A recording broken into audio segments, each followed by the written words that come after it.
আমাদের দর্শকের উদ্দেশ্যে সাহাবীদের পরিচয়টা একটু বিস্তারিত বলুন। সাহাবায়ে কেরাম রিদওয়ানুল্লাহি তাআলা আলাইহিম আজমাইন ইসলাম প্রসারের ক্ষেত্রে অবিচ্ছেদ্য একটি অংশ।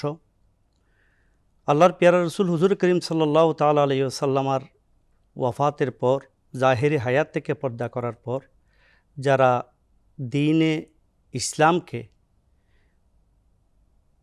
আরবের ভৌগোলিক সীমারেখা পেরিয়ে বহির্বিশ্বে পর্যন্ত যারা ইসলামকে প্রসার করেছেন তারাই সাহাবায়ে কেরাম। কিতাবে এসেছে প্রসিদ্ধ মত, যেটা মান সাহিবান নবিয়া সাল্লাল্লাহু তাআলা আলাইহি ওয়াসাল্লামা আও রাহু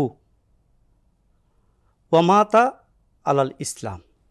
যারা নবী করিম সাল্লাল্লাহু তাআলা আলাইহি ওয়াসাল্লামকে স্বচক্ষে দেখেছেন, ঈমানের চক্ষে দেখেছেন, সাহেবান নবী সাল্লাল্লাহু আলাইহি ওয়াসাল্লাম আও রাহু, হয়তো সুহবত এখতিয়ার করেছেন, সঙ্গী হয়েছেন, অথবা জীবনের ক্ষণিকের জন্য, সামান্য সময়ের জন্য হলেও দেখেছেন